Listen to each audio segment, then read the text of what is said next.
Happy Thursday is here where we talk it out, work it out. A lot of people out there really about getting their conversation on when it comes to being in therapy. We talked about it. It's a new thing where people aren't afraid to talk, and they should be, open for some conversation. So 888-429-0941 is our number. Dr. Davi is here. Meredith MD is in the building. Yes. And I am Orlando BGYN, just in case it go that route. All right, okay. So we actually got Kayla, who's on the line, who called up and said that she wanted to talk to the male doctors. You had a question. What do you got for us, Kayla? Hey, so my dilemma is I have been in a relationship with my boyfriend for a little over a year and a half. We stay together, so it is pretty serious. My problem is you would think that he's a 60-year-old man in a 20-year-old body. Very easy to upset. Often when we're talking, he'll address me by, and I don't want to curse, but he'll address me by B word or N word. And I know he doesn't mean anything by it, but I'd much rather be called better pet names, like love, baby, something like that. And I brought this up to him last night, actually, and to which his response was, we've been together this long. This is how I talk. Either deal with it or don't. And that's not good enough for me, how do I approach him with this is really something that bothers me when he talks to me. You said C word and N word? Uh-huh. Wow. Dude. Okay. And how long? And he said, what'd you say? Not in a condescending way, but just if you're talking to your homeboys. Right, right, okay. And let me ask you this. How long have you been together again? A little over a year and a half. Okay, so you've been together long enough where you should know that this is the thing, is what he's saying. Yeah. Wow. Okay. All right. Dr. Davi. Relationships are all about communication and compromise. And you did your part communicating that, hey, I don't like this. And he isn't willing to compromise on something as small as that. That's a very minimal, trivial thing that he could easily correct. And if he's not willing to do that, I think when bigger, more difficult compromises come in, he's not going to be willing to meet you halfway at all. So I think this is actually a bigger issue than just the pet names and things like that. I think this is a red flag. Mm-hmm. It is, as far as the fact that you're telling him that you need something and he's not willing to kind of acquiesce to that. That's the big thing, because it could be something larger in another year. And if you can't ask him this and he gives you that kind of concession, then what about when things get real? So Right. that's where you're going to have to make a decision on, is this big enough for you? Because, ultimately, you have to look out for you. If you're not feeling loved, or if you're not feeling appreciated, or you're not feeling even listened to, then what's the upside after that? Right. And you're only a year in. Meredith treats a year like it's gold, but I think a year is like damn near 30-day probation on the job. We could break up easy after. Because I ain't gonna tell you to leave somebody, but I will say if somebody ain't listening to you, I would have a bag packed. Especially if somebody's calling you Right. that. Yeah. Those are pretty bad. Yeah, and are there kids involved?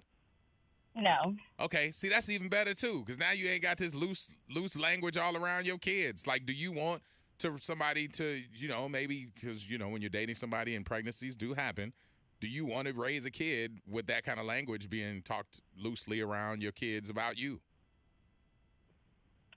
Right. So I knew all of this. I just had to hear it. Somebody else.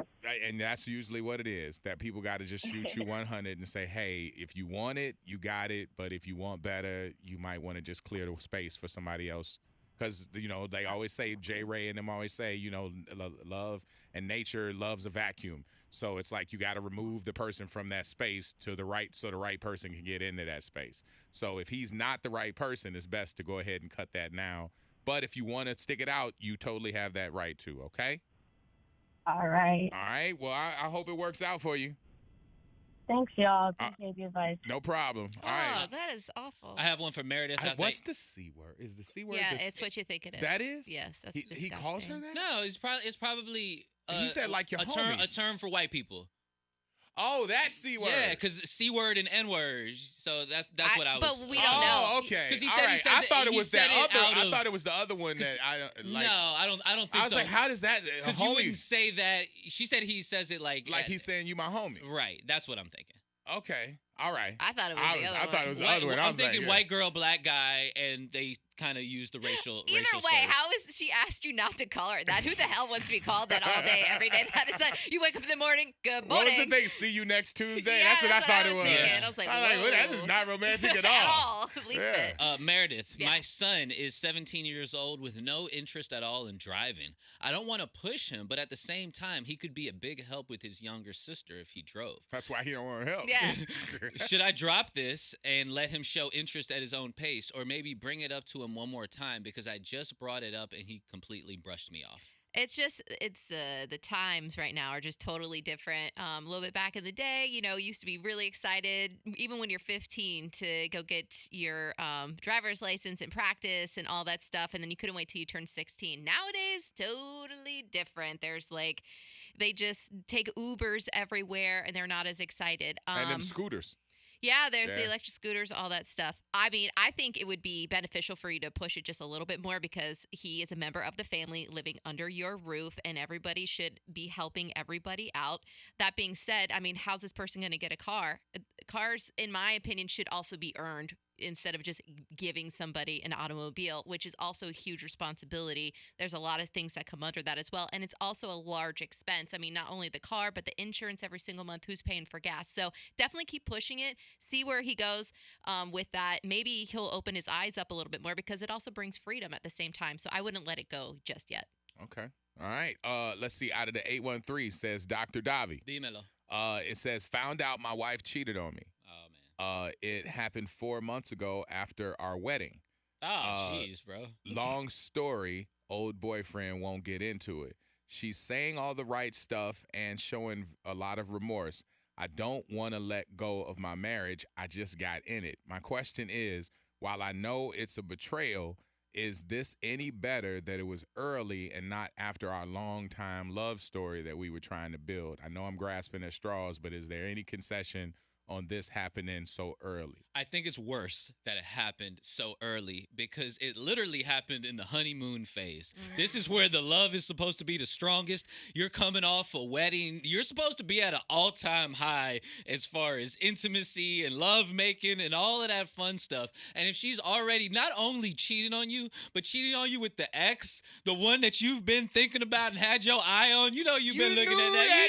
You knew he was liking Yes. too many pictures. Bro, get out. I'm sorry. I'm sorry to stomp on your marriage, but I just like the last girl. I think you already know this in the back of your head, maybe the front of your head. And 4 months is better than 4 years, bro. I would get out now and just run, bro. Call it a wrap. That's the ultimate betrayal. Can you think of anything more disrespectful than just a couple months after we got married, you cheated not only with cheated on me, but with that guy that I hate? Hell no. Hell no. Well, Davi just told you the truth. What up, bro? How's it going? Good. How are you, man? I'm good. What's your question? So, we have a little dilemma in the family, right? Okay. And my niece, older teenager, has come out to me. Okay. And you know how Latins and blacks are, because I have both in my family. And my niece is Latin and black. And okay. We're very old school about it. Very old school Gotcha. and antiquated in the thoughts and stuff. Okay, I do get that. All right. So what's your question? Like, how do you handle it? Yes. Because I don't want them coming down on her when she did something so hard, Yeah, I mean, I'm not an expert at it, but I will say that if You're a father. if you lead with care, then that's like an incredible thing because it is a hard thing to do. I know people who have come out, and the fact that they really didn't have people to be an advocate for them or a protector, that made it harder. And the fact that she trusted to come out to you means that you're that person who can be that protector. So it's almost like you kind of have to walk her through the process. And not saying that you have to do it for her, but you can be a protector with the people who don't really understand this new development that they haven't really been, experienced with. Because, I mean, a lot of it is not out of malicious, intent. It's really just out of ignorance about it. That is, so when you say Black and Latino families, they're just traditionally treated a certain way and say certain things that are, kind of heartless because of ignorance. It's not because they want to be mean. They love this family member. So I think if you can be kind of the traffic cop in this whole thing and center everybody to the love part of it instead of about the jokes and the whole antiquated way, you can help translate it. Like, hey, I know what you're saying, but that's the old way. This is something new, and we want to walk her through this because don't you love her? And keep reminding people about the love instead of letting them lean on the ha-has and the jokes and the little, stereotypes that they'll lean on because that's a comfort space. You know what I'm saying? She's beautiful, she's smart, and she's a good person.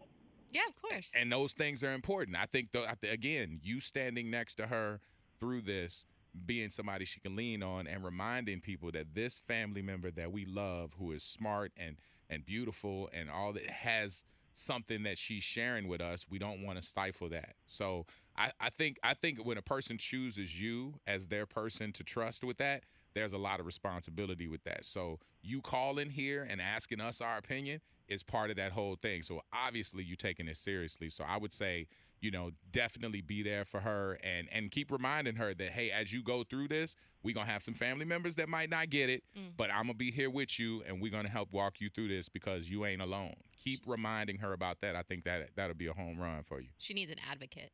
You know what I mean? And you're that. So be that hero for her, okay? I will be. All right. Good for you. All right, I appreciate it, dude. All right, let's see here. 888-429-0941. What else we got? Orlando, have you ever heard of a shut-up ring before? Because I think that's what I just got. I've been bugging my man for a while now about moving on to the next step in our life and proposing. It seems like we were on the same page, but then he made me wait such a long time. I kept telling him for a while that he was drawing it out. Then finally he proposed, and I've been trying to plan things for the wedding. He's not interested. He told me he wants a very, very long engagement, and now I'm thinking that this was just a shut-up ring. I don't know what to do. Okay. That's a rude way of saying it, but it's sometimes true. But it's not a shut up where it's a mean shut up. Like the dude who was saying bad stuff to his girl, that was bad. A shut up ring isn't telling you to shut up. It's saying, hey, I want to give you, it's a pacifier. It's like if you give a baby a pacifier, you're not telling them never to speak again. You're just saying, okay, let me get the break right now. Let me give you something to soothe you right now. And that's what it is. So if it was called a soothing gesture, it would be a lot less ring? It would be a lot less harsh than saying a shut up ring. It's a soothing gesture. It's like, hey, I'm proposing to you because this is something that you said you bugged him about. He wasn't ready, but you kept on with him. And he's like, I don't want to lose you, so let me at least give a concession. Davi said relationships are about communication and concessions. You made a communication. He conceded. So you can't really be mad at that because you forced him into that. He wasn't ready. He gave you the truth. The truth wasn't accepted. So he's like, all right, since my truth isn't there, let me give you this ring and let us get some time to get to where I'm comfortable with it. But I know I want you as my person. I hope so.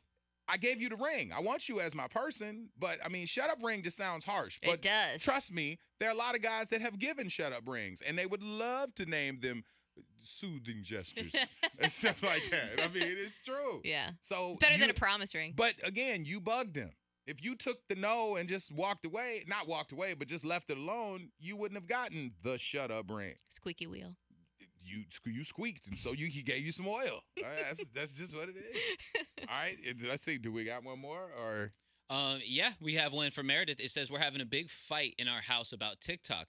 I think it's okay for our 14-year-old to have it, but my husband is very much against it. At the moment, it's no TikTok in the house. He's checking her phone and threatening to take it if he sees it on there. She won't let this go. She's barely talking to us, and it's going on week 3 of this drama. Okay, so I love me some TikTok. Definitely a great time waster. There is so much inappropriate stuff on there that I see all the time. It scares the crap out of me that as my daughter gets older that I am going to have to deal with this. And I totally 100% support any family member at all that thinks and watches this and sees that it could be detrimental to their child. And, it's not needed.